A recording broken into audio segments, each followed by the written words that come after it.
Salut à tous et bienvenue pour une nouvelle vidéo.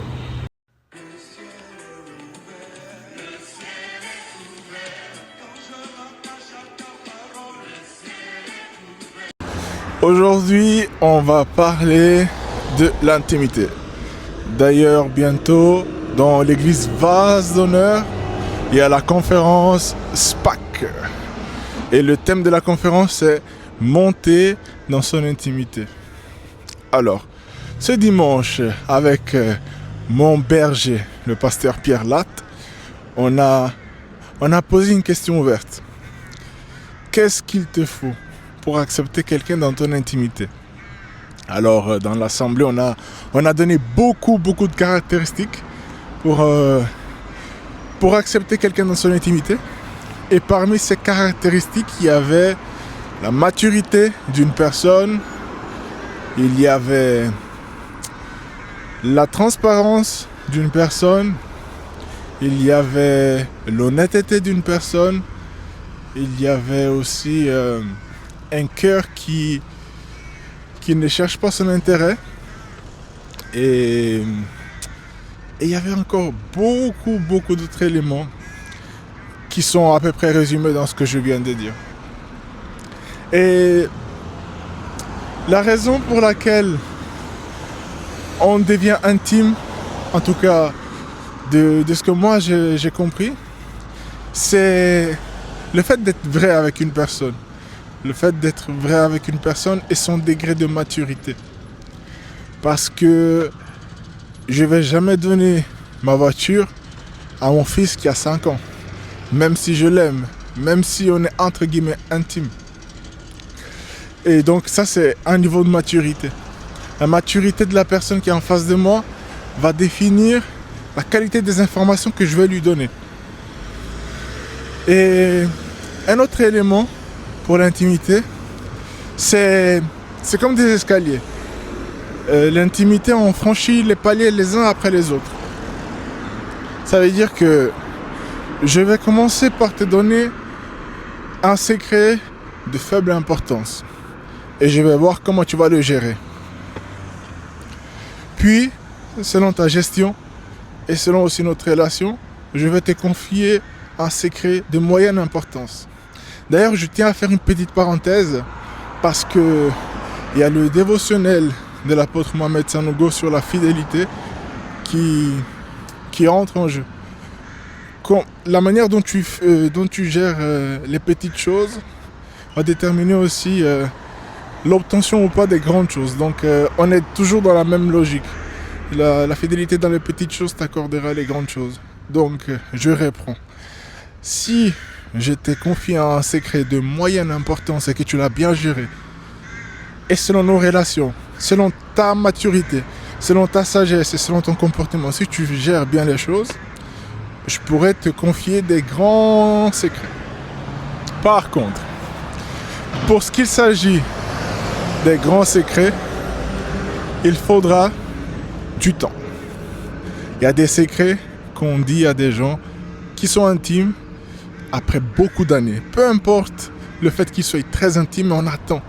On attend parce que on doit être sûr qu'on peut dévoiler cette information sans que cela nous détruise totalement. Donc, bien qu'on soit intime avec des personnes, il y a des choses qu'on ne dira pas. Ou du moins, ce qu'on ne dira pas tout de suite.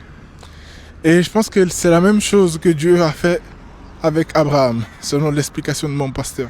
Et il y a un verset dans Genèse qui disait « Cacherai-je donc à Abraham ?» Voilà, je le paraphrase. Mais pourquoi il le dit ça maintenant, il ne l'a pas dit au début de la Bible? Parce qu'il y a une certaine intimité, il y a une certaine maturité, il y a une certaine fiabilité que Abraham a montré à Dieu. Et c'est à partir de là que l'amitié avec Dieu et Abraham a commencé. Et c'est là qu'Abraham est devenu le père de la foi. Il a fait une alliance avec Dieu et tout ce qui est écrit dans la Bible. C'est la même chose pour nous. Alors, est-ce qu'on est fidèle déjà dans notre vie de tous les jours? Voilà, et c'est vraiment un mélange entre le boost de la fidélité et puis le culte que j'ai écouté hier. Est-ce que tu es fidèle déjà dans l'entretien de ton corps? Est-ce que tu es fidèle dans ton alimentation? Est-ce que tu es fidèle dans l'entretien de ta chambre? Est-ce que tu es fidèle dans l'entretien de tes habits? Est-ce que ton placard est propre? Est-ce que tes habits sont repassés? Des choses toutes simples. Est-ce que ta cuisine est propre? Est-ce que tu laves tes assiettes au fait chaque jour, le matin et puis le soir quand tu finis de manger? Ou est-ce que tu remets ça à plus tard? Est-ce que tu es négligent? Franchement, toutes ces choses-là sont évaluées. Des fois, on regarde à vouloir faire des grandes choses, mais en fait, ce sont les détails qui font la différence. Donc, ce sont ces petites choses que Dieu observe pour voir s'il peut nous faire confiance, s'il peut nous donner des plus grandes choses à gérer, ou s'il peut nous donner des secrets de moyenne importance, ou même des faibles importances, selon notre niveau d'intimité. Donc, pour être dans le thème, soyons attentifs aux petites choses. Ne minimisons pas les petites choses, les détails, et nous verrons des grandes choses. Un autre point que le pasteur avait évoqué, c'était l'observation. Avant de faire confiance à quelqu'un, avant de faire entrer quelqu'un dans ton intimité, tu vas observer la personne. Tu vas observer ses attitudes. Tu vas observer sa manière d'être avec les autres. Tu vas observer sa manière de parler et de faire. Et tu vas même observer et écouter le témoignage que cette personne a autour d'elle. Est-ce que si toi, on te dit qu'une personne a volé, et c'est pas une, ni deux, mais 50 personnes qui viennent te dire que cette personne a volé, est-ce que tu vas lui confier ton patrimoine? Parce que le témoignage est mauvais. Donc, l'observation avant de faire entrer quelqu'un dans son intimité est très importante.